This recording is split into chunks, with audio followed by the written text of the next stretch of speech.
안녕하세요. 벌써 12월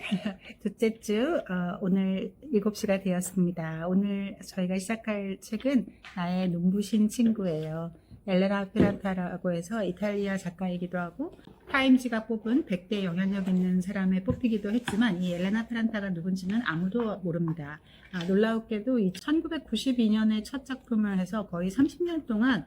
정말 수많은 작품을 베스트셀러에 올렸지만 아직도 이 사람의 누군지는 아무도 사실 모르고요. 많은 작품 분석에는 이 작가가 여자가 아니고 남자일 거라는 많은 분석평들이 있습니다. 그리고 여기서 이제 이분이 이제 여러 그게 있지만 제일 유명한 것이 이제 나폴리 사부작이라고 해서 이제 성장 소설처럼 되어 있는 지금 오늘 우리가 하려고 하는 나의 눈부신 친구를 1권으로 해서 1, 2, 3, 4권이 2011년에 거의 1500페이지에 가까운 4권의 장편 이 대하 소설만한 것이 한 2년도 안 되는 사이에 모두 다 돼서 거의 전 세계에 페란테 피버 열병을 일으켰던 최고의 작가입니다. 그리고 그 전에 이 책이 너무 각광받다 보니까 그 전에 했던 이제 나쁜 사랑 시리즈라고 해서 이 사랑에 대해서 쓴 3권의 책도 굉장히 이제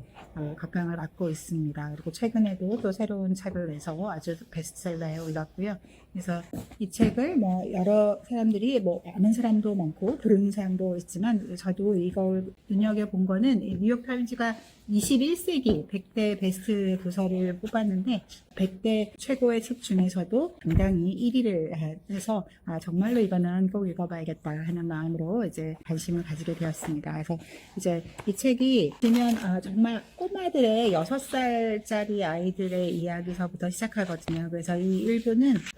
나폴리에 사는 꼬마 6살짜리 여자아이 레노와 이 릴라라고 하는 이 두 여자아이가 이제 16살, 17살이 채 되기 전에 결혼식을 하는 장면까지가 이 1권에 해당하고요. 그 다음에 2권에서는, 2권에도 다 각각의 이름이 따로 있는데, 2권은 이제 새로운 이름의 이야기라고 해서 청년기, 그 좌충우도라는 그 청년기의 이야기가 있고, 그 다음에 떠나는 자, 머무는 자라고 해서 중년기의 이야기가 있고, 맨 마지막 장년기와 노년기에 대해서 잃어버린 아이라고 해서 이제 마지막 이제 노년까지의 이야기를 하게 됩니다. 이 얘기를 읽어보면 이 작가, 이 소설 속의 주인공이 되는 이 레노와 일라가 1942년생 정도 되세요. 그래서 1942년생이니까 우리 얼마 전에 전후 유럽 읽었었죠. 그래서 전후 유럽에서 유럽보다 한 10년 정도 도돌이표처럼 약간 늦게 발달하고 또 사회적으로 엄청난 혼란이 있었던 이제 이탈리아가 전후에 어떻게 됐나, 그리고 이탈리아의 현대사를 알 수 있는 거라고 생각하면 됩니다. 우리가 이제 사실 우리나라 안에서만 이렇게 볼 때는 우리나라의 현대사만 뭐가 이렇게 복잡하고 뭐가 이렇게 갈등이 많고 아픔도 많아 보이고 이렇게 해 보이는데 실제로 조금씩 이제 다른 나라의 얘기를 이렇게 볼수록 어느 대륙에서도 할 거 없이 유럽이고 남미고 아프리카고 중동이고 남미고 할 거 없이 정말 어느 나라도 같이 이 현대 20세기는 정말로 이 인류에게 엄청난 정말 혼돈의 시대였구나 라고 하는 것을 볼 수가 있고, 거기서 이제 이렇게 우리가 역사나 이런 책에서 볼 수 있는 어떤 거시적인 이래서 이랬대, 이렇게 해서 내전이 됐고, 이렇게 해서 어떤 피해가 있었고, 이렇게 어떻게 갈등이 있었고 하는 거를 여기 이 책에서는 단순히 이 작가는 이 한 명 한 명 개인으로 넘어가서 그 사람들이 한 명 한 명이 겪었던 어떤 감정이나 이런 거에도 아주 잘 표현해주고 있으십니다. 그리고 이 1권은 정말 꼬마들의 성장 소설이라서 또 그런 또 현대사를 떠나서도 진짜 이게 아무리 이탈리아고 한 50년 전의 일이고 하더라도 이게 결코 인간의 보편적인 그런 거에서 별로 이렇게 다르지 않은 것 때문에 정말로 이 책을 한 3페이지 읽고 나시면 이 책을 절대 손에서 놓으실 수 없으실 거예요. 그래서 정말로 좋은 것을 볼 수 있습니다. 우리 얼마 전에 그난간 시간은 누가 먹었나에서도 그 어린 여자아이의 성장, 그리고 그때 같이 겪는 어떤 친구 복순이 이런 우정과 어떤 좋은 의미의 경쟁자, 그리고 또 질투의 대상이 되기도 하고 열등감을 느끼게 하기도 하고 또 우월감을 느끼고 하면서 서로 성장해가는 그런 것들을 볼 텐데 전 세계 어디나 이런 것들을 볼 수가 있죠. 맨 처음에 이 이 스토리를 조금 알려드리면, 맨 처음에 두 주인공 중에 릴라라고 하는 주인공이 정말로 아주 독특한 주인공이거든요. 그래서 정말로 당당하고, 이렇게 누구도 범접할 수 없는 정말로 천재적인 머리와, 정말 누구도 범접할 수 없는 강단 있는 자기만의 행동을 그대로 옮길 수 있는 그런 강력한 정신력과 이런 아이가 아주 이 꼬마일 때서부터 이제 어떤 싹이 보이는데, 그런 릴라와 레누가 이제 60년을 넘게 우정을 쌓는 과정에 첫 장면에서는 그 릴라라고 하는 그 강한 이 여인의 아들이 이 레누라고 하는 이 필자에게 전화를 해서 엄마가 사라졌다. 엄마가 도대체 어디 가신 거죠? 라고 이렇게 했는데, 처음에는 엄마가 바람 쐬러 어딜 나갔다고 생각했었는데 그게 아니고 정말 엄마가 모든 거를 다 삭제해버렸다. 아무것도 남아있지 않다. 뭐 옷은 말할 것도 없고 가족 사진에서조차도 본인 얼굴만 이렇게 딱 잘라서 가져갈 정도로 이 세상에 이 릴라라고 하는 사람이 존재했던 모든 것을 완전히 이렇게 없애갔다는 거를 보고 이 친구가 정말 자기가 하려고 한 일을 결국 했구나라고 하는 것을 보게 됩니다. 그래서 이 책이 1권은 정말 재미있는 얘기가 이 정치 얘기보다는 아이들의 이야기, 그리고 나폴리가 우리가 이탈리아 전체에서도 굉장히 낙후돼 있고 또 지금도 굉장히 사실 어떤 국가의 어떤 통치력보다는 어떤 그런 이 사적인 조직, 그런 마피아나 이 카모라라고 하는 그런 마피아 조직이 훨씬 더 활개를 치는데, 마피아 조직도 차라리 이렇게 이 시칠리 마피아처럼 아주 권력이 있어서, 아니면 이 야쿠자나 뭐 이런 것처럼 아주 권력이 있어서 오히려 그런 이 라스베가스나 이런 데도 아예 마피아 조직이 아주 크면 이 선량한 사람들은 건드리지 않고 이제 거기서 이권만 다투면서 오히려 선량한 사람들은 보호를 받거나 또 같이 이익을 서로 공유하게 되는 그런 것들이 있는 반면, 이 나폴리의 이 마피아는 굉장히 이제 막 파편화되면서 서로가 이제 너무너무나 치안이 불안해지고 서로를 죽이는 게 일상이 되는 그런 것들을 볼 수가 있습니다. 지금 현재조차도. 그래서 정말 나폴리에는 2000년의 역사가 넘는 너무너무나 좋은 문화유산이 많고 모든 역사의 보고임에도 불구하고 아직까지도 사실 나폴리 여행은 잘 엄두를 못 내게 되는 것이 너무나 안타까운 현실이기도 합니다. 그래서 이 나의 눈부신 친구는 영어 제목은 나의 브릴리언트 프렌드거든요. 그래서 저도 처음 읽을 때는 이게 아마 계속 맨 처음에는 이 레누라는 이 평범하고 노력파인 이 아이가 뭔가 비범하고 천재이고 또 정말 이 세상에 거칠 게 하나도 없는 이 릴라를 항상 부러워하면서 나의 정말 저 특별한 친구를 부러워하는 이야기를 거의 일관되는 것처럼 보이지만 결국 이 두 사람은 서로 이게 상호 의존적이기도 하고 서로를 이끌어주는 것이기도 해서 이 후에 보면 맨 끝에 이 엘레나가 결혼을 이제 어렸을 때는 똑같이 이렇게 어려운 상황에서 자랐지만 좋은 이제 경제적으로 이제 어려움을 해결한 결혼을 하게 되면서 너는 꼭 공부를 계속해야 돼. 내가 너에게 돈을 대줄 테니까 너는 반드시 공부를 해야 돼라고 이렇게 하면서 나의 브릴리언트 프렌드라는 말을 처음 하게 됩니다. 근데 이 둘이 서로 간에 그런 이 서로에게 아주 소중하고 서로에게 영감을 주는 그런 친구라는 것을 서로가 볼 수가 있으세요. 그래서 하고 이 아이들의 눈에서 저 사람은 무슨 공산당이야, 저 사람은 왕당파야, 저 사람은 파시스트야, 이제 꼬마들끼리 서로 그러면서, 근데 서로 꼬마들끼리는 사실 그 말이 뭔지도 모르는 거죠. 모르면서도 이제 그런 말이 머릿속에만 이제 들어가게 되는데, 나중에 시간이 지나게 되고 나면서 2권, 3권은 거의 좀 정치적인 이야기들이 굉장히 많거든요. 그래서 그것이 오히려 이 이탈리아에서 얼마나 전 국민이 세세하게 이 정치에서 자유로울 수 없었는지, 그리고 얼마나 비극적인 일들이 많았었는지 이런 것들을 보여주고 있습니다. 너무 좋은 책이다 보니까 이 뭐라고 말해야 될지를 제가 어디부터 무엇을 말씀드려야 될지 모를 만큼 뭐 좋은 말들이 많은데 이 맨 처음에 이 크게 이 1권은 3부로 되어 있거든요. 그래서 맨 처음에 프롤로그라고 해서 프롤로그의 소제목은 흔적 지우기예요. 그래서 이 릴라라고 하는 그 친구가 이 66살이 된 그 상황에서 자기 아들한테도 모든 걸 아무것도 남기지 않고 그냥 완전히 자기의 흔적을 이 지구상에서 없애버린 그 흔적 지우기에 대해서 얘기하고 있고, 그래서 이 주인공인 이 화자인 레노가 이 릴라에 대해서 이제 그 회상을 하면서 제일 처음 만났던 우정이 시작됐던 그 6살 나이로 시작하게 됩니다. 그래서 맨 처음에 이 화자가 이 살아가는 이 동네는 정말 이 동네가 서로 다 아주 밀집되어 있고, 이 나폴리 중에서도 나폴리 전체가 좀 많이 낙후되어 있고 혼돈스럽지만 나폴리 중에서도 부자 동네가 전혀 아닌 나폴리 중에서도 가장 빈민가가 있는 그 빈민가의 그 연립주택 같은 거에 위아래층에서 따다다닥 이렇게 붙어 살면서 거기에 있는 꼬마 아이들의 이야기라고 보시면 되세요. 그래서 여기에 이제 릴라라고 하는 여자아이도 있고, 맨 처음에 보면 이 친절하게 그 주인공 이름들이 쭉 다 있거든요. 그래서 체룰로 집안, 그리고 그레코 집안, 카라치 집안, 그래서 이 뭐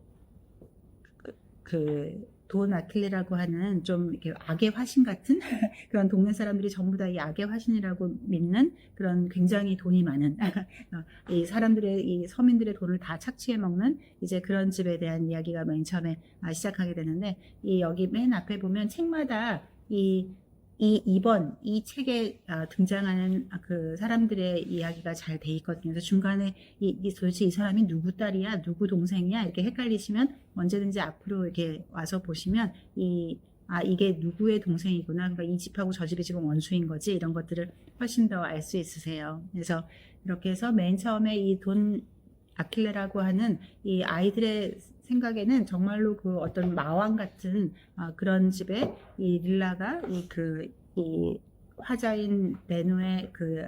분신과도 같은 인형을 이제 던져버리면서 이야기가 시작하게 되고, 그렇게 해서 이 돈 아킬레에게 뭐 세상 사람들이 너무나 무서워하는 이 돈 아킬레에게 이 꼬마 릴라가 당당하게 가서 우리 인형 가져가셨죠? 그러면 저희 그 인형을 내놓으세요. 그러니까 이 돈 아킬레가 하도 어이가 없어서 이제 아마 이 꼬마들 이 돈 아킬레에게도 그 아들들이 있으니까 얘네들이 그랬나 보다 싶어서 이렇게 돈을 주면서 이렇게 가게 합니다. 그래서 하는데, 그래서 이 아이들은 그 돈으로 이 인형을 다시 사지 않고 그 작은 아씨들이라는 책을 사요. 그래서 이 아이들의 꿈은 이 부자가 되는 거예요. 어떻게 해서든지 이 가난에서 벗어나는데 부자가 되는 가장 큰 것이 작은 아씨들을 읽어보니까 거기서 그 작가가 그 작은 아씨들을 써서 돈을 많이 벌어서 이제 집도 살리고 뭐 학교도 짓고 이런 얘기를 하면서 우리도 꼭 책을 써서 이 다음에 부자가 되자라는 것이 이 아이들의 이제 꿈이 됩니다. 그래서 계속 그걸 하는데, 학교에서 이 릴라는 정말 그냥 그 자체로 천재예요. 아무것도 안 해도 정말 그냥 머리 자체가 천재인 아이. 그리고 반면에 이 레노는 굉장히 노력형으로 이제 또박또박 살아가는 아이인데, 이 아이들에게도 얼마나 이 어떤 힘의 메커니즘이 작용하고 있는가를 잘 보여주는 사건이, 이 학교에서 선생님들이 이제 어떤 퀴즈 대회를 내게 돼요. 근데 그 퀴즈 대회에서 이 돈 아킬레의 아이가 뭔가 이렇게 잘 맞히니까 애들이 실력을 조절합니다. 그래서 그 돈 아킬레의 아이보다 더 맞히지 않으려고 실력을 조절하다가 어느 순간 이제 그 아이가 떨어져 나가고 좀 못 사는 집 아이가 잘하게 되니까, 그때서부터 이제 릴라가 자기 실력을 발휘해서 이제 당연히 당당하게 압도적 1등을 하게 되죠. 그래서 이 아이들조차도 공부에 있어서조차도 내가 이 사람 건드려서는 안 되는 저 사람의 그 아이를 괜히 내가 이겼다가 큰일 나게 되는 거를 이 아이들도, 그 꼬마 이제 6, 7살밖에 안 된 아이들이 본능적으로 아는 거죠. 그래서 그런 것들이 우리가 아이들은 아무것도 모른다고 생각하지만 실제로 그렇지 않고 이런 것들이 얼마나 아이들에게도 다 있는지를 합니다. 이렇게 각 집 엄마들마다 이제 뭐 엄마들마다 이 당시에 다들 뭐 잘 많이 대해주지 못했으니까 조금 뭐랄까 아이들 보기에는 이제 창피하고 뭐 못마땅한 게 많고 또 이중적이고 이런 것들을 하고 또 삶에 지쳐 있고 그 가난에 찌든 그런 그 부모들의 모습이 아이들 눈에 각각 어떻게 비치는지에 대해서 얘기하고 있으세요. 그래서 하지만 이 레누는 계속 이제 선생님에게 칭찬을 받기 위해서 계속 이제 열심히 하게 되고 또 이 릴라라는 친구에게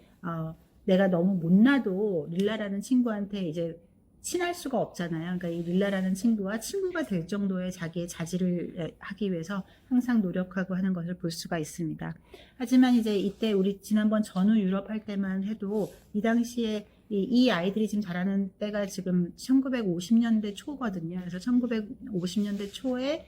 그때 이탈리아의 이제 초등학교 이상 진학률이 그때 한 10%, 20% 정말 놀랄 만큼 아주 적었었잖아요. 그래서 그렇기 때문에 이 초등학교 전체에서도 이제 중학교로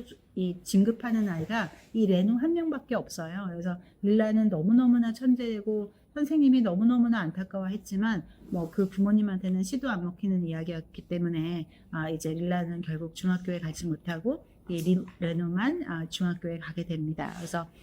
중학교에 가서도 레누도 부모님이 아버지는 이제 공부하는 걸 지지해줬지만 단지 돈이 부족해서 걱정했을 뿐이고 어머니는 도대체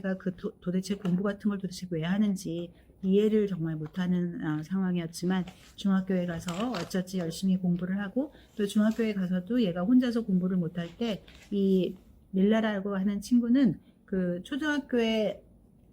도서관에 있는 책을 거의 혼자서 전부 다 독학을 하면서 이 레누가 공부를 못하거나 라틴어 같은 거를 못할 때 이 얘를 가외시켜주다시피 또 이게 그 공부 메이트가 되어서 이 레누가 학교 성적이 우수해질 수 있도록 항상 도와주게 됩니다. 그리고 나중에 이제 고등학교를 가서 그리스어를 배우게 될 때도 결국 하게 되고요. 그래서 이 올리비에라는 선생님이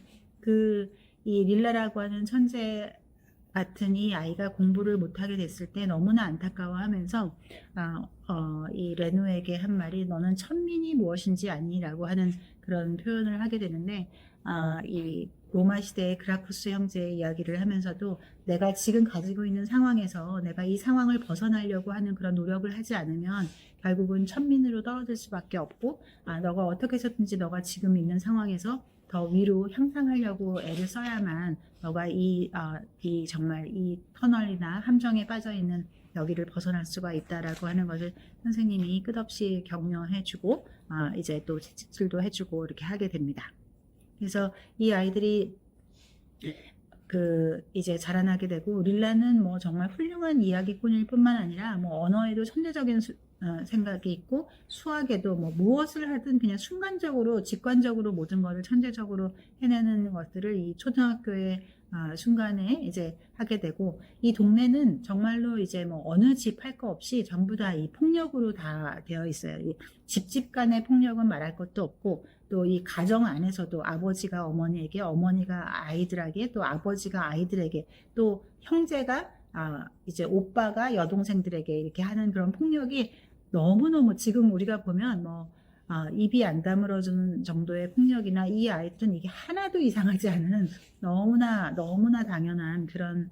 상황에 그런 만연한 폭력에 대해서 너무나 당연히 받아들이면서 그거를 어떻게 견뎌내면서 이런 거에서도 정말로 배우게 되는 것이 많은 것 같아요. 그래서 이 돈 카를로라고 하는 사람은 어느 날 그렇게 이제 마왕과 같은 아무도 이 사람을 건드릴 엄두도 못 내는 그런 사람이었는데 집에서 살해되게 됩니다. 그래서 이 사람을 누가 죽였냐도 여러 사람들이 이제 고민하게 됐지만 이거 뭐 공산주의자가 죽였을 거야, 뭐 파시스트가 죽였을 거야, 막 여러 가지를 하게 되고 사람들은 어떻게 하면 아무튼 지난번에도 우리가 있지만 사람들이 이제 불안하고 외롭고 할수록 정말 더 정치적이게 되고 또 그런 것들을 이제 사회가 몰아가게 되는데 이 동네에서는 이 이 부모님들은 거의 대부분 배우지 못했지만 본인들이 생각하는 이게 옳다라고 하는 신념에서 거의 벗어나지 못하고 그 아이 꼬마들도 사실 거기에 이렇게 영향을 받게 됩니다. 그래서 알고 보면 또 거기서 이제 뭔가 자기 재산을 아주 남들이 보기엔 미미해 보여도 내가 가지는 이 조그만 가게를 잃어버린 내 가게를 뺏어간 저 사람을 내가 죽일 수밖에 없고, 하지만 그거를 죽인 살인자나 그 아버지가 그렇게 살해당한 아이들이나 똑같은 학교에서 이제 같이 학교를 다니면서 살아야 되고, 그래서 그거를 또 어떻게 극복해내는지 하는 것들도 있고요. 그래서 처음에 이렇게 그냥 꼬마들에 불과했던 아이들이 이제 중학교를 이제 갈 때쯤 이제 국민학교 고학년 정도가 되면 이제 점점 이제 사춘기 성징이 나타나게 되고, 그렇게 해서 또 다른 갈등과 내면적인 이제 그런 고민들이 있게 되고, 거기서 이 아이들이 어떻게 서로 이제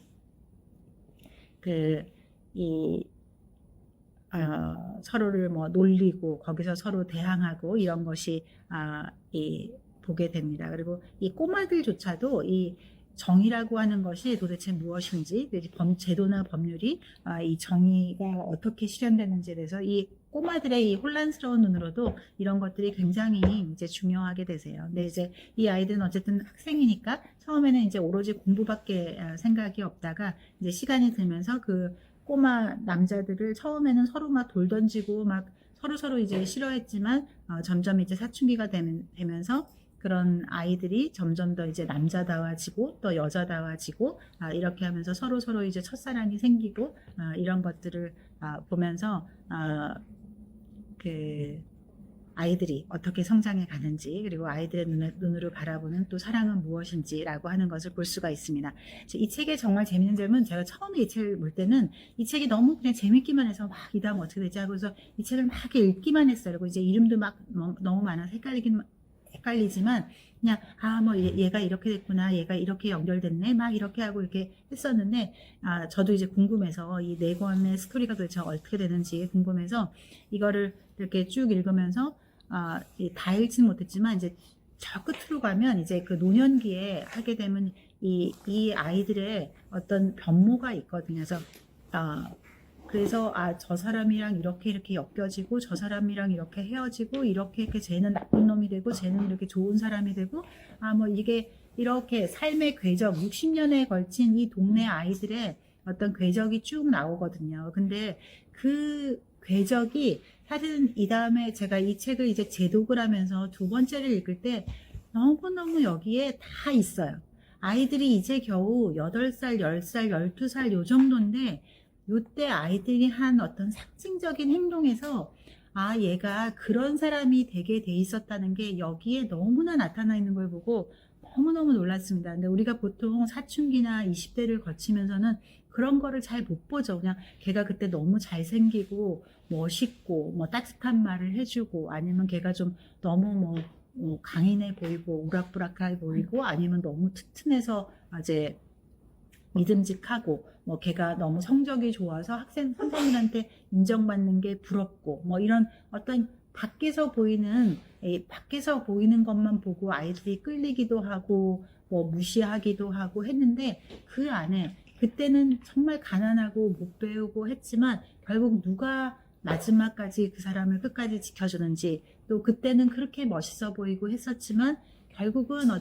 여기서도 어떤 부모의 피에 대한 이야기가 맨 마지막에 이제 노년에 가면 많이 나오는데, 알게 모르게 그렇게 아버지를 싫어한다고 경멸했던 아들이 그 아버지의 그 너무나 나빴던 그런 거를 그대로 본인이 정말 느꼈는지 안 느꼈는지 모르지만 그걸 그대로 해서 얼마나 많은 사람들의 인생을 다 파괴하는지,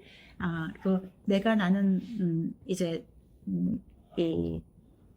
자기도, 그리고 이 아이들이 막 쟤는 너무 지적이고 훌륭한 아이야 라고 생각하고, 쟤는 너무 똑똑하고 나 저런 애랑 대화하고 살았으면 좋겠어 라고 막 로망을 불러일으켰던 아이들이 나중에 보면 얼마나 정말 말 그대로 끔찍한 나르시시스트로 사람들의 인생을 파괴하는지를 볼 수가 있는데, 그게 이 아이들의 행동에서 사실은 두 번째 읽을 때 놀랄 만큼 다 있어요. 이 아이가 이렇게 막 똑똑하게 자기 얘기만 하는 그 모습에서 벌써 이 아이가 커뮤니케이션 하지 않고 그냥 얘는 자기 생각만 해대는 애구나 라는 거를 이 두 번째 읽을 때 이렇게 볼 수 있어서 정말 우리가 조금 더 저희가 돌이켜보면 내가 20대 때 사람 보는 눈이 조금만 더 있었다면 30대 때 사람 보는 눈이 조금만 더 있었다면 이렇게 하는 그 어떤 후회에서 이 아이들은 벌써 한 10대 초반에 벌써 그 아이들의 심성이나 이런 게 사실 다 있었었구나, 다 숨겨져 있었었구나 하는 것들을 이렇게 보면서 이 책이 정말 왜 정말 꼭 읽어볼 만한 책인지 하는 생각을 더욱더 하게 됐습니다. 그래서 이 페미니스트적으로도 지금은 그래도 어느 정도 우리가 같이 뭐 어떤 직장을 다닌다거나 공부를 같이 하는 게 너무 당연하지만 이때만 해도 이 여자가 공부를 한다는 게 이 동네 전체에서 한 명이나 가능한 그런 일이었었고 또 이 사람들이 여기서 이제 어떤 이 아이들의 눈으로 무슨 말인지는 모르지만 상징적인 말들에 많이 이제 혼란스러워 하거든요. 근데 여기서도 보면 이 아이들이 지금 한창 여기서 일권에서 하는 상황이 50년대 이야기예요. 이탈리아의 50년대 이야기이기 때문에 이제 전쟁이 끝난 지 불과 한 10년 정도밖에 안 된 때거든요. 그래서 그 전쟁 때 전쟁이라는 이름으로 얼마나 많은 악행들이 일어났었는지 그래서 뭐 왕정복권이 파시스트니 나치니 뭐니 공산주의자인지 뭔지 잘 모르겠지만 알고 보면 저 사람은 전쟁에서 사람을 죽였어. 저 사람은 몽둥이로 뭐 어떻게 뭐 사람들을 고문했어. 저 사람은 사람들을 수없이 고소했어. 저 사람은 엄마를 굶겨 죽였대. 저 사람은 고문해서 살해됐고 저 사람은 어땠고 이게 동네 사람들을 보면 한 명도 거기서 자유로운 사람이 한 명도 없는 거예요. 근데 다만 그 어른들은 그거를 들춰내게 되면 도저히 이 마을이 살아갈 수가 없으니까 그거를 전부 다 입을 닫고 다 그런 일이 마치 없었던 것처럼 마치 연극처럼 그렇게 어른들은 살아가지만 이 꼬마들은 뭔지 모르지만 이전이 어땠다고 하는 그 이전이라는 말 자체에 굉장히 말할 수 없이 뭔가 긴장감을 가지고 있으면서 도대체 이전이 뭐지? 이전에 뭐가 어땠다는 거지? 라고 하는 것들을 그 꼬마의 눈으로도 뭔가 그 불안한 그런 긴장감들을 다 있게 됩니다. 그래서 여기서도 이 꼬마들이 생각할 때도 사실은 저 사람은 나쁘고 저 사람은 뭐하고 저 사람은 비겁하고 뭐 이렇게 하면서도 사실은 우리 모두가 다 똑같은 피가 흐르고 있지 않나 하는 것이고 나중에도 정말 이 책의 4권까지 이렇게 쭉 가도 사실은 누구는 악의 화신이고 누구는 마피아고 뭐 정말 있을 수 없이 끔찍하고 어떤 사람은 끔찍하게 뭐 이렇게 착취만 당하는 것 같지만 이게 알고 보면 이게 서로 다 통하고 있는 거예요. 그래서 그런 것들에서 우리가 한 명도 벗어날 수 없고 그렇다고 악을 이렇게 그 정당화하는 것도 아니지만 이 사람들의 삶이 이렇게 뭐 악과 이런 걸로 이분화하기에는 우리의 삶이 얼마나 이렇게 다 이렇게 연결되어 있는지 하는 것들을 볼 수가 있습니다. 그래서 이 꼬마 릴라가 이 꼬마임에도 불구하고 이 릴라가 생각한 거는 그 아이네이아스의 책을 도서관에서 읽어보면서 거기 그 여왕 디도가 나오잖아요. 여왕 디도가 그 아이네이아스의 그 사랑을 잃으면서 그 나라를 다 황폐시켜 버리거든요. 그렇게 보면서 사랑이 없으면 사람들의 인생만 황폐해지는 게 아니라 도시의 삶도 황폐해지는 거야 라고 하는 것이 그때 그 옛날 그 카르타고에서 있었던 일뿐만 아니라 지금 현재 이 나폴리의 이 아이들이 사는 상황도 사실은 다 똑같다라고 하는 이제 이야기를 이 꼬마인 릴라와 레노가 나누면서 이것이 이 아이들이 세상을 살아가면서 이제 공부를 할 때도 이제 많은 어떤 어떤 종교관이나 세계관을 이제 하는데 굉장히 큰 역할을 하게 됩니다. 그래서 우리가 태어나기 이전에 일어났던 어떤 일이 있었는지에 대해서 이 아이들이 그걸 얼마나 이제 두려워하고 그런 거에 대해서 이제 많이 나와 있어요. 그리고 그게 오히려 막 이렇게 신랄하게 이게 폭로문학처럼 막 이렇게 해서 시작하고 누구는 악하고 이런 게 아니라 그 아이들이 막연히 느끼는 어떤 불안감과 두려움 그 정말 이 만연한 두려움에 대해서 이야기하고 있기 때문에 오히려 훨씬 더 이게 우리 마음에 와닿고, 우리가 정말 우리가 서로에게 참 정말 못할 짓을 하면서 우리 인류가 살고 있구나 하는 것을 훨씬 더 느끼게 됩니다. 그래서 이 조그만 동네에서도 누구는 야채 장수고, 누구는 뭐 정비공이고, 누구는 부잣집이고, 누구는 뭐 돈 많이 버는 야채상을 하고 있고, 이 조그만 차이로 얼마나 계급이 나뉘면서 이렇게 반목하는 것 같지만, 그래도 또 역시 젊은 사람들은 젊은 사람이라서 자기 아버지가 그렇게 살해당한 이런 저기 있는 그 아들조차도 이제는 뭐 견실한 어떤 사업가가 돼서 물론 그 여자 아이들을 이제 좋아하고 이런 것도 있어서 그렇게 됐지만, 결국은 자기 아버지를 살해한 집안의 아이들까지도 다 초대해서 이제 그 신년 폭죽 파티를 하는 그런 것들을 하려고 하는 시도나 이런 것들은 해서, 결국 좀 더 젊은 그 다음 세대들은 결국 그 위의 세대보다는 조금 더 현명한 그런 곳으로 나아갈 수 있다라고 하는 희망적인 상황도 이렇게 보여지게 되고요. 그리고 또 이 아이들이 자라면서, 특히 릴라가 하는 표현인데, 이 경계의 해체라고 하는 어떤 단어도 기억하시면서 직권들을 읽어가시면 굉장히 재미가 있습니다. 그리고 하지만 이 책은 그냥 정말 이렇게 읽으면 너무너무 재밌는 꼬마들의 이야기예요. 그리고 꼬마들이 어떻게 이제 이 사춘기에 이제 이 남자애한테 뭐 고백받았는데 좋아하는데 싫어하는 척하고, 이제 이 싫은 애한테는 일부러 친한 척하고 뭐 이런 것들을 할 수 있고, 또 이때 이제 그때 우리 전후 유럽 할 때도 했지만, 이때 이탈리아에서 자동차를 가진다는 게 얼마나 상위 극소수의 사람만이 가질 수 있었나 해서, 여기서 이제 부잣집인 애들이 이제 그 차를 타서 여기 차에 타자고 하는 게 어떤 의미인지, 그리고 차에 탔다가는 또 동네에서 어떤 평판을 얻게 되는지, 이런 것들을 이렇게 보여주고 있어서 굉장히 재미있습니다. 사실 우리가 유럽 그러면 우리가 어렸을 때는 굉장히 처음부터 잘 사는 나라 아니었었나 싶었지만, 지난번 우리 전후 유럽에서 봤었듯이 사실 유럽이 끔찍한 상상할 수 없는 이 가난과 폐허에서 1950년대와 60년대에 걸쳐서 이제 재건되기 시작했고, 이탈리아가 그것보다 조금 더 늦게 60년대, 70년대에 이제 먹고 살게 재건됐고, 우리나라는 80년대, 90년대에 먹고 살게 됐기 때문에, 사실은 이 전 세계가 절대 우리나라는 우리나라고 다른 나라는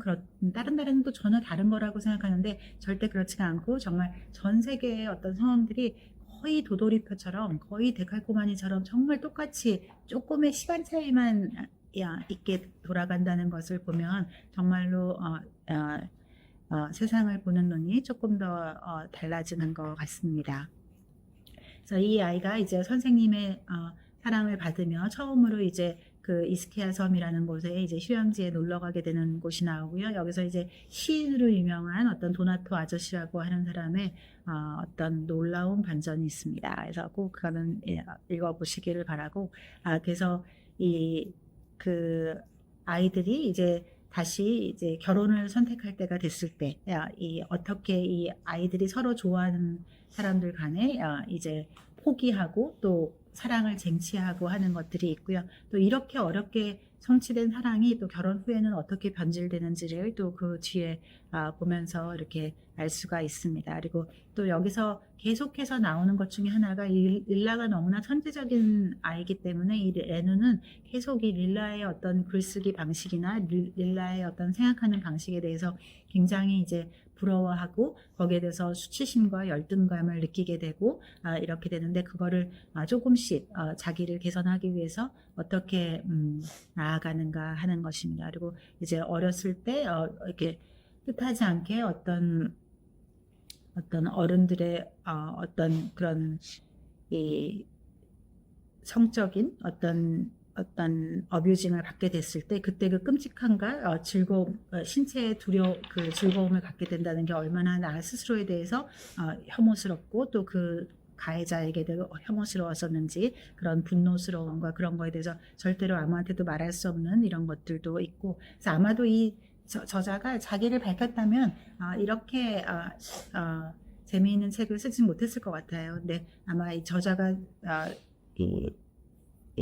완전히 신비한 인물로 남아있기 때문에 이런 좀 더 이렇게 사람들의 마음을 이렇게 이끌어낼 수 있는 이런 에피소드까지도 다 쓸 수 있지 않을까 합니다. 그리고 이 남자아이들이 결혼 즈음에 이 수컷들 간의 규칙을 어떻게 서로 지키면서 그 균형을 찾아가면서 이 어떤 배우자들을 이제 찾게 되는지, 그리고 그 결혼으로 인해서 어떠한 다시 또 어떤 이 다이나믹이 다시 재세팅되는지 하는 것들을 이렇게 보시는 것도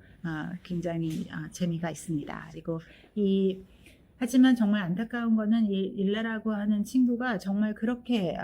천재적이고 정말 말 그대로 천재이고 또 천재적인 어떤 직감과 이런 거를 가졌음에도 불구하고 결국은 이제 어떤 제도권에서의 공부를 더 이상 하지 않았기 때문에 거기서 이제 멈추고 거기서 자기의 아버지와 오빠를 부양하면서 살아가는 어떤 방식을 새로 채택하는 거는 굉장히 안타까움으로 남습니다. 하지만 또 이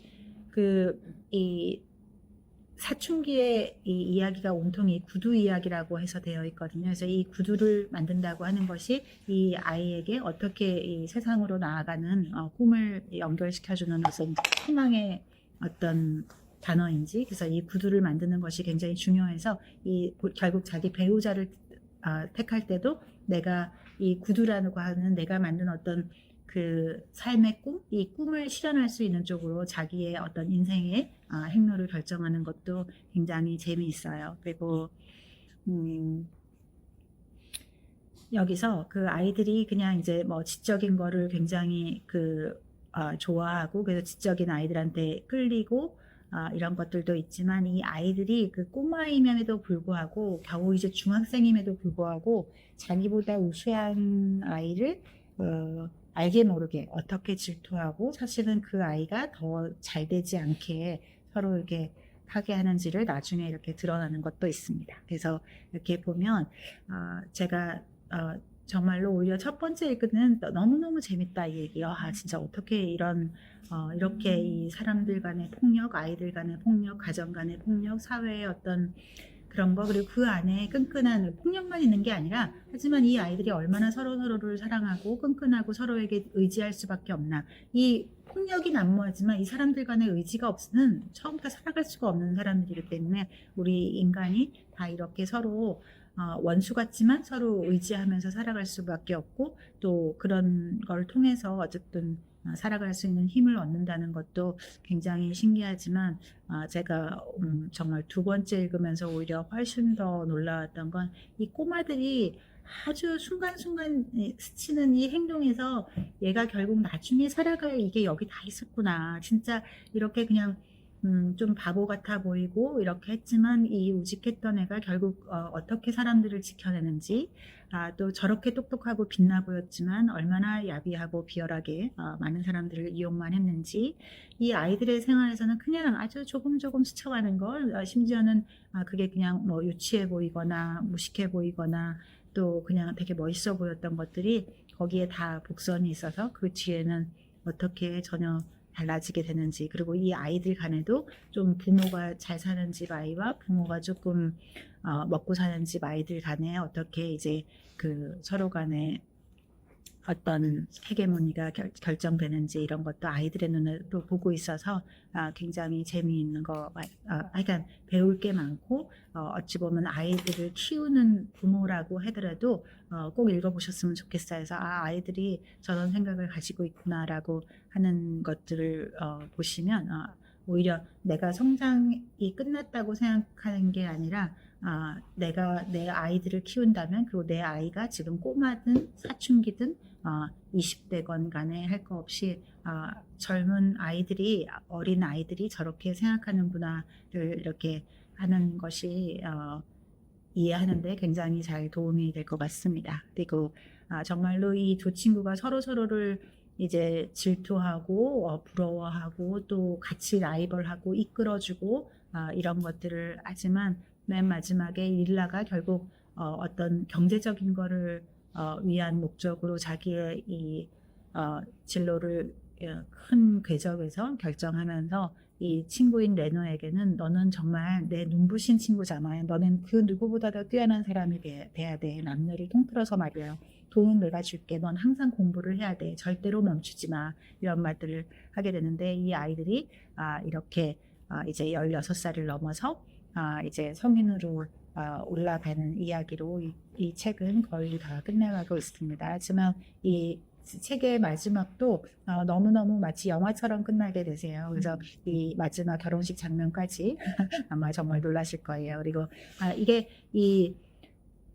TV 시리즈 이 영화로도 이 1, 2, 3, 4부가 각각 다 이렇게 나와 있거든요. 그래서 그런 거를 찾아보는 것도 굉장히 좋겠지만 누가 뭐래도 이 책에서 하는 이런 연기로는 할 수 없는 그때 이 매 사건마다에서 느끼는 어떤 두 친구 간의 애정과 증오, 사랑과 질투, 경쟁과 의존 이런 것들을 이렇게 이 책으로 보시면 훨씬 더 잘 느낄 수 있을 거라고 생각합니다. 그리고 이 페란트라는 작가가 오히려 끝까지 이렇게 신비주의를 유지하기 때문에 보통의 자기를 드러낸 작가가 쓸 수 없는 어떤 아주 2% 더한 그 깊이까지 책을 써낼 수 있지 않을까 라고 생각하면서 꼭 정말 이 1권은 너무나 귀여운 아이들의 이야기고 너무나 놀라운 이야기니까 꼭 1권 읽어보시기를 바라고요. 기회가 되시면 이 4권, 이 1, 2, 3, 4권 중에서 4권이 이제 노년의 이야기라서 4권을 보시면 거의 이제 많은 종교를 알 수 있고 또 특히 이 이탈리아의 현대사가 궁금하시다면 3권을 읽어보시는 것도 굉장히 좋습니다. 그래서 1권이 가장 이제 1위에 올랐고 그 다음 높은 순위에 올랐던 것이 4권이니까 그렇게만 읽어보셔도 정말 좋을 것 같습니다. 여러분 인생에 정말 눈부신 친구를 꼭 한 명씩 갖게 되시기를 바라시면서 오늘 마무리하고 다음 주에 뵙겠습니다. 감사합니다.